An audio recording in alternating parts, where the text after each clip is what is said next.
9살 의붓아들을 여행용 가방에 가둬 숨지게 한 혐의를 받는 40대 여성에 대한 1심 선고심이 조금 전 열렸습니다. 검찰은 살인의 고의성이 있었다며 무기징역을 구형했지만 여성은 이를 부인했습니다. 재판부가 여성에 대해 어떤 결론을 내렸는지 알아봅니다. 네, 겨우 9살밖에 안 된 의붓 아들을 여행용 가방 속에 7시간 가까이 감금해서 숨지게 한 혐의를 받는 40대 여성에 대한 1심 선고 공판이 조금 전에 열렸습니다.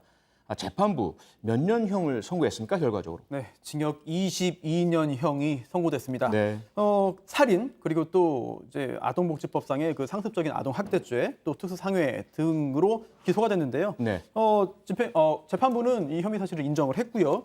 특히 살인죄 역시 유죄 판단을 내렸습니다. 아하, 그렇기 때문에 예. 징역 22년형이라는 중형이 선고됐습니다. 네. 재판부의 선고 내용을 짚어보기 전에 이번 재판의 핵심 내용을 조금 살펴보겠는데요. 숨진 의붓 아들을 고의로 죽게 했느냐 아니냐, 이 살인죄가 과연 인정될 것이냐가 가장 중요한 쟁점 아니었습니까? 네, 이 어린 아이에 대해서 특수상해죄, 또 상습학대죄 등을 법한 것도 굉장히 중요한 범죄이고 네. 또 쟁점이 됩니다만 예. 사실 살인이 가장 무거운 혐의였죠. 그렇죠. 따라서 살인죄를 법한 것이 맞느냐가 이 재판에서의 핵심 쟁점 중에 하나였는데 네네. 피고인 측은 아니라고 했어요. 주장했어요. 나는 살인의 고의를 가지고 있지 않았다라고 네. 항변했습니다만 검사 측은 적어도 미필적 고의는 있었다라는 주장을 했고요. 재판 네. 과정에서 살인의 미필적 고의가 인정될지 여부가 가장 중요한 쟁점이었습니다. 그렇죠. 그런데 결국은 인정됐다는 것이고요. 그럼 여기서 아동학대 치사와 살인, 그 형량의 차이는 어떻게 구분할 수 있을까요? 아이가 사망했다는 결과는 동일하죠. 네. 하지만 법적인 판단은 상당히 다를 수 있습니다. 왜냐? 살인은 살인의 고의를 가지고 살해한 거고 그렇죠. 또 학대치사는 학대 자체도 중요한 범죄이고 비난 가능성이 높습니다만 사망은 사실 고의가 아니에요. 사망 네. 결과는 학대하는 과정에서 사망의 결과가 발생한 그런 과실입니다. 네. 따라서 법리적으로 상당한 차이가 존재하고 죄질도 다르고 따라서 형량 차이도 존재할 수밖에 없는데 예. 살인죄는 법정형이 사형, 무기 또는 5년 이상의 징역입니다. 그리고 현재 그 양형 기준에 따르면 보통 동기 아주 그 가장 기본적인 그런 일반적인 살인의 경우에도 기본적인 양형이 징역 10년에서 16년입니다. 네네. 물론 가중과 감경은 가능합니다만 네. 그런데 이 학대 치사, 아동학대 치사의 경우에는 기본적으로는 그 징역형을 두고 있습니다만 살인보다는 낮은 수준이거든요. 네. 따라서 구체적인 사정을 고려해야겠습니다만 네. 살인이냐 또는 그렇지 않고 학대 치사냐는 상당한 차이가 존재할 수밖에 없습니다. 네. 여성 측은 살인의 고의가 없었다고 재판 내내 주장을 해왔는데요. 박정호 기자. 네. 검찰의 이러한 구형 그리고 증거들에 대해서 네. 어떤 반박을 했습니까? 그러니까 이 여성의 변호인 측은 계속해서 살인의 고의성이 없었다라고 부인을 했습니다. 네. 그러니까 이런 식이에요. 조서에 보면 피고인이 가방에서 띈 높이가 10cm라고 돼 있는데 10cm가 아니라 3, 4cm였다. 아이고. 뛴 건데 그렇게 높게 안 뛰었다라는 주장도 펼치고 있고 예. 강도가 세지 않았기 때문에 살인에까지 이르게 하기에는 부족하다 이런 취지의 주장을 펼쳤어요. 아하. 그러니까 처음부터 이 아이를 살해한 마음이 없었다라는 게 또 변호인 측의 주장이고 예. 사건 발생 이후에 심폐소생술 또 119에 신고하는 그런 과정을 거치면서 살인의 고의성이 없었다라고 계속 주장을 했습니다. 네. 그런데 문제는 그 변호인 측의 주장이 사후적으로 심폐소생술이나 또는 119 신고라든지 이런 것들은 어떻게 본다면 네. 살인의 고의가 없어서가 아니라 만약에 사망한 것이 확인이 되면 자신이 커다란 처벌을 받을 것을 두려워해서 나오는 자신을 위한 방어적 행동이라고밖에 볼 수 없는데 네. 이것이 결국은 법정에서 받아들여지지 않은 거 아니겠습니까? 그렇습니다. 네.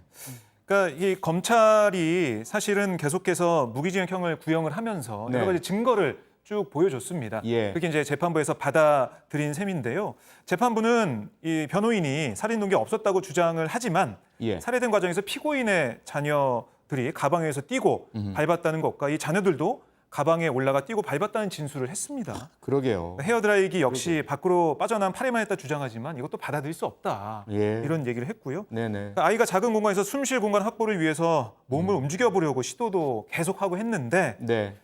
참 이거를 무산시켰고 예. 아이를 가둔 채 3시간 이상 외출을 떼지 않습니까? 네. 방치해서 사실상 살인에 이르겠다라고 지적을 했습니다. 예. 재판이 진행되면서 사건의 전말도 조금씩 드러났습니다. 아이 아버지는 의붓 엄마의 학대를 알고 있었을까요? 목소리를 직접 들어보시겠습니다. 일이 집에 오기가 힘들어요. 지각이 많아서 일주일에 한 번, 2주에 한 번, 한 달 안에는 못 올 때도 있고 이제 그러다 보니까 이제 그러는 거지. 뭐 자주 올 수가 없는 일 자체. 다 키워줄 줄 알았어요. 예, 그 여자를 너무 믿고 너무 내가 안 돌아본 것 같아요. 진짜.